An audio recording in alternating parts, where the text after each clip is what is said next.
Dan jangan lupa untuk subscribe YouTube channel Metro TV News dan juga nyalakan notifikasinya.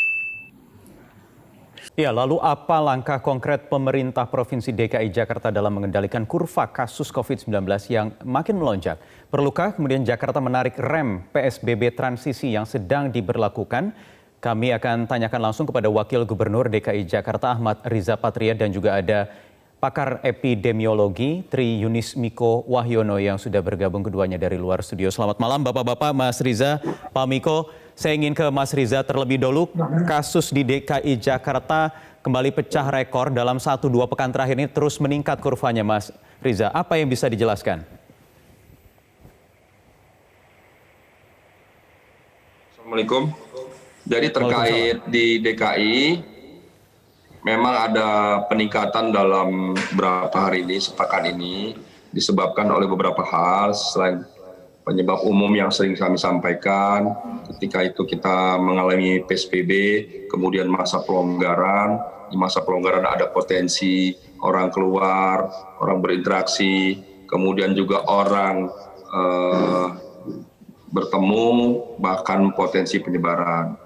Kemudian penyebab kedua adalah disebabkan karena memang kami Provinsi DKI Jakarta melakukan banyak testing. Testing kami lakukan untuk memastikan, mengidentifikasi masalah, untuk mengetahui di mana saja, kemana saja penyebaran, sehingga kita bisa melakukan tracing dan kemudian treatment. Jadi testing memang kami perbanyak dalam rangka mendapatkan titik-titik penyebaran untuk mempercepat pencegahan dan penanganan. Kemudian yang ketiga, penyebab ketiga disebabkan oleh memang dalam beberapa hari kemarin di Indonesia, di Jakarta juga tentu, itu kita mengalami libur yang panjang. Nah, ketika libur panjang ini, masyarakat Jakarta dan luar kota itu berdatangan ke Jakarta. Jadi Jakarta keluar Jakarta, kemudian kembali lagi. Masyarakat luar Jakarta datang ke Jakarta, kemudian kembali lagi. Nah, ini juga sangat rawan, sehingga potensi penyebaran meningkat. 3 hal ini setidaknya yang menyebabkan dalam seminggu terakhir ini ada peningkatan yang signifikan, selain memang data tersebut merupakan data rapelan yang sebelumnya belum dimuat. Oke. Kalau untuk tes hariannya sekarang berapa, Mas Riza?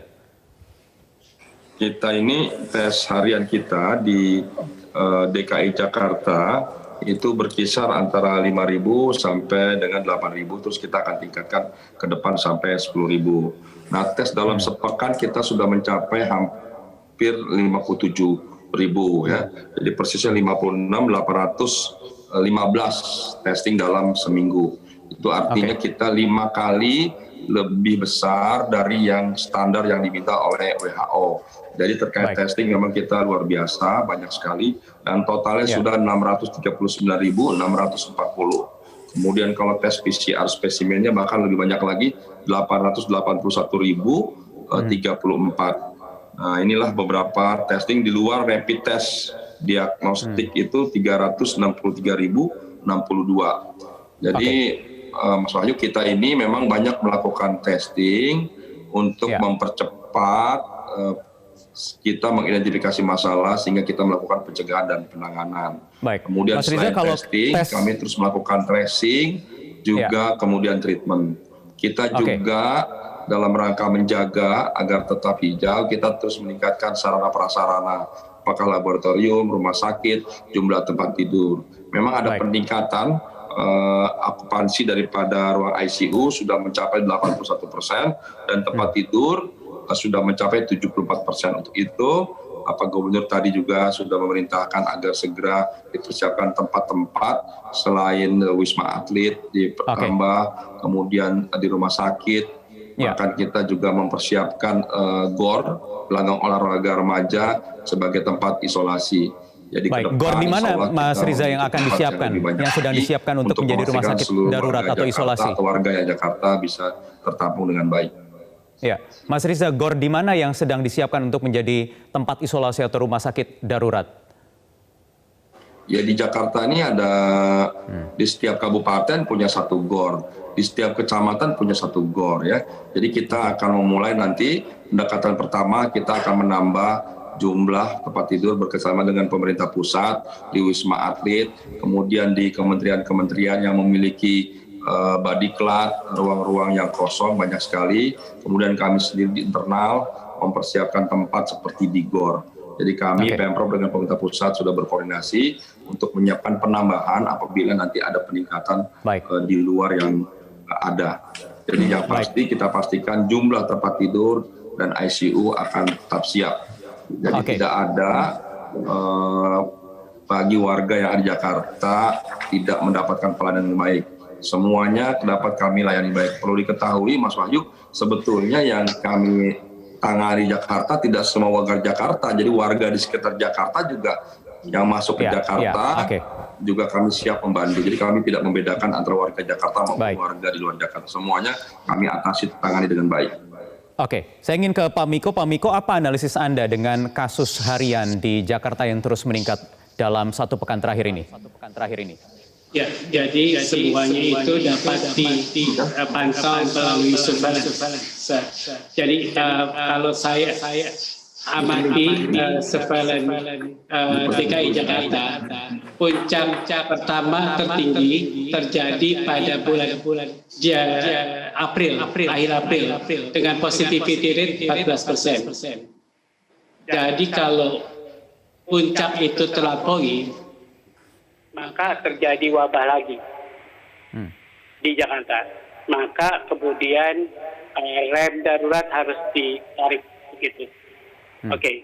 Ya, yang kedua pertimbangan rem darurat ditarik adalah kalau kapasitas pelayanan kesehatan itu melampaui dari 80%. Sudah dipersiapkan oleh Pak Wagub tadi fasilitas pelayanannya. Tapi dokternya harus juga ditambah.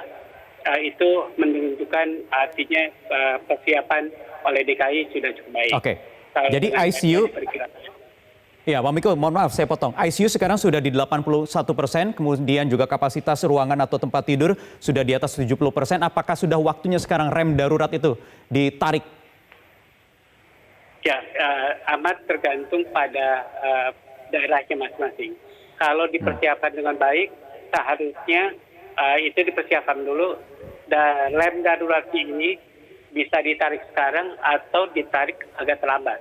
Itu masalahnya. Kalau udah 90%, apalagi udah 100%, kapasitasnya ya itu harus ditarik beneran. Kalau 90% atau 80% mungkin bisa ditarik, bisa enggak.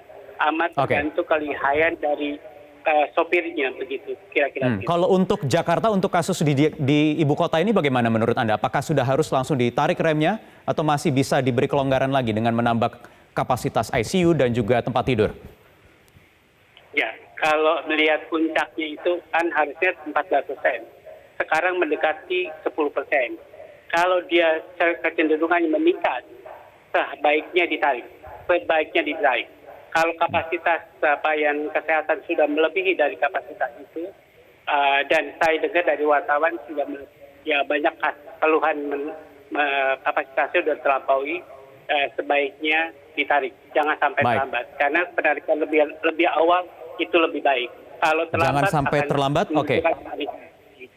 Baik, jangan sampai terlambat, lebih awal lebih baik. Saya ingin minta tanggapan dari Mas Riza sesaat lagi usai jeda berikut ini dijawab di Prime Time News.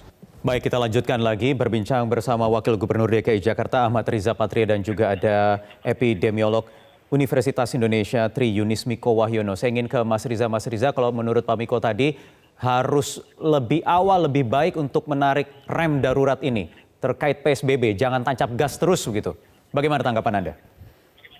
Ya, memang tugas kita mengatur antara gas dan rem. Tadi Bapak Presiden juga menyampaikan perlu kepiawaian kita mengatur antara gas dan rem ya.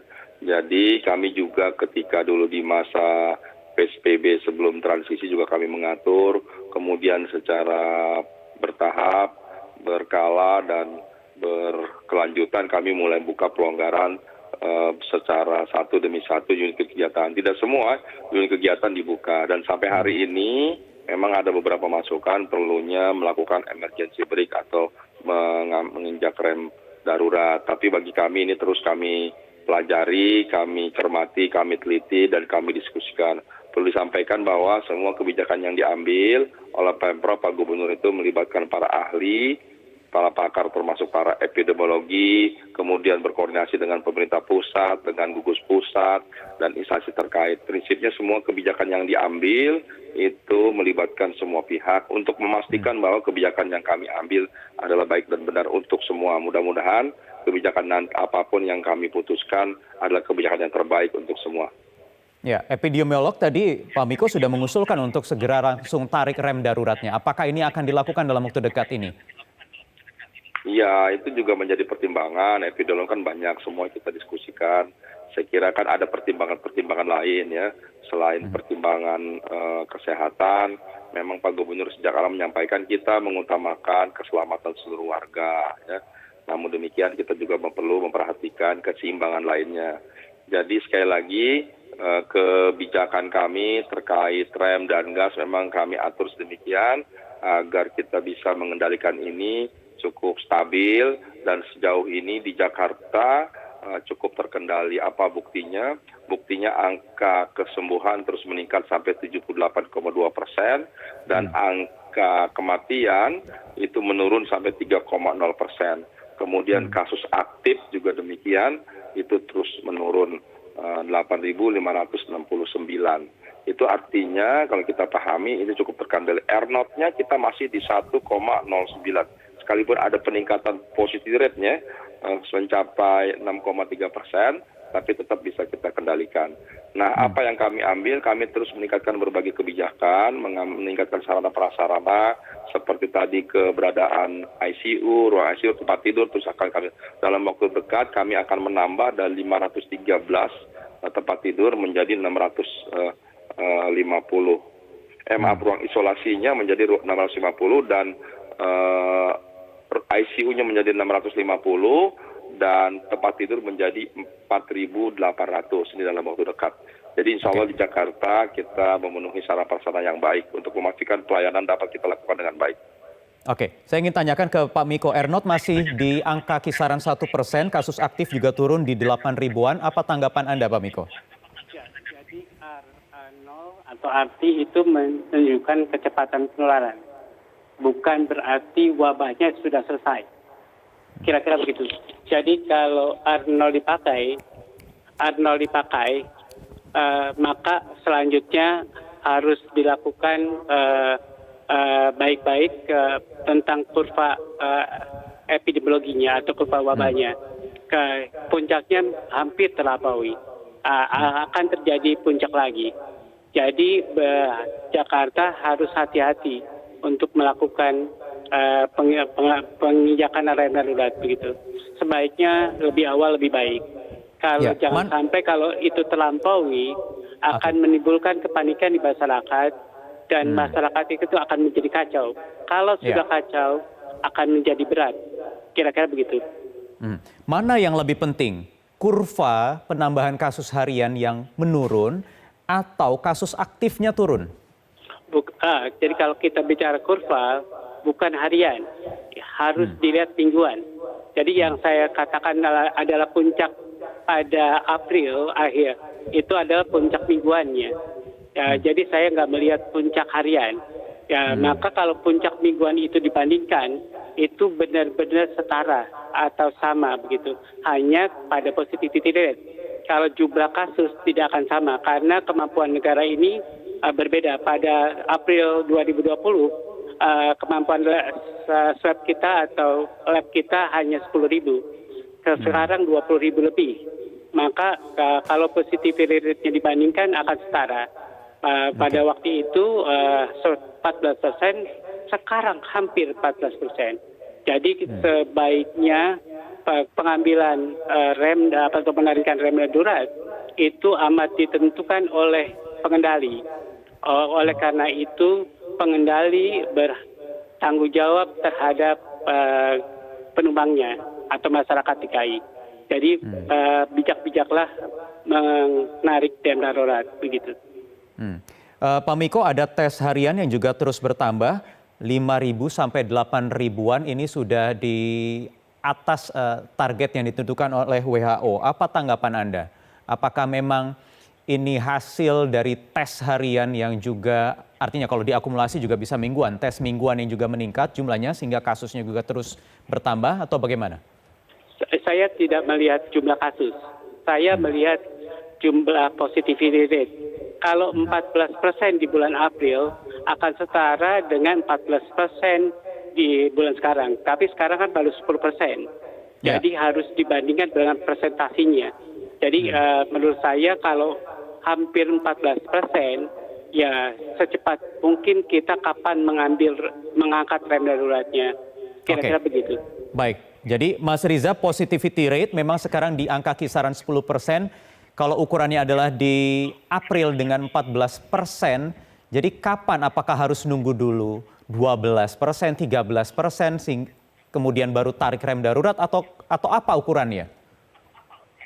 Itu kan 9,7 itu posisi mingguan ya. Tapi kalau di hari ini 6,3. Jadi kalau kita bandingkan dengan angka nasional itu di 13,4%. Jadi Jakarta jauh di bawah rata-rata angka nasional. Jadi kita melihatnya harus lebih komprehensif, membandingkan dengan daerah lain dan juga Indonesia dengan segala situasi kondisi dan tantangan yang ada. Memang Jakarta ini tantangan lebih berat daripada lain. Seperti yang sering kami sampaikan, di Jakarta ini kan ibu kota, Jakarta menjadi hub penghubung pergerakan orang dan barang dari luar dalam negeri, dari antar daerah, apalagi beberapa hari kemarin ada libur yang cukup panjang, itu memang sudah kami antisipasi juga sehingga kalau kita tidak antisipasi mungkin angkanya jauh lebih banyak. Tapi sekali lagi angka-angka ini meningkat juga disebabkan karena testing kita yang banyak. Bisa saja Jakarta tidak melakukan testing, tidak ada itu angka-angka tersebut.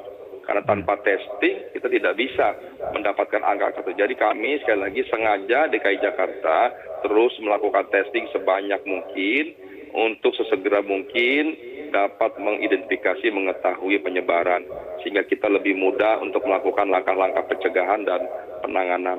Jadi bagi kami sekalipun angkanya meningkat, yang penting penanganan kami baik sehingga angka kesembuhan terus meningkat dan angka kematian terus menurun. Saya kira ini jauh lebih penting daripada kita mengejar angka penyebaran tapi ternyata penyembuhannya kecil dan kematiannya meningkat. Jadi harus dipastikan bahwa yang paling penting adalah kita menangani dengan baik karena wabah ini memang masih ada dan ada di sekitar kita.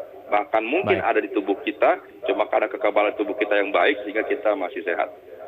Baik, jadi sekali lagi kaki ini masih di pedal gas ya Mas Riza ya, belum akan menginjak pedal rem ya?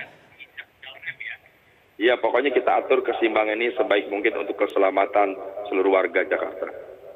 Baik, terima kasih Wakil Gubernur DKI Jakarta Ahmad Riza Patria dan juga ada Kepala Departemen Epidemiologi Fakultas Kesehatan Masyarakat Universitas Indonesia Tri Yunis Miko Wahyono sudah bergabung di Prime Time News.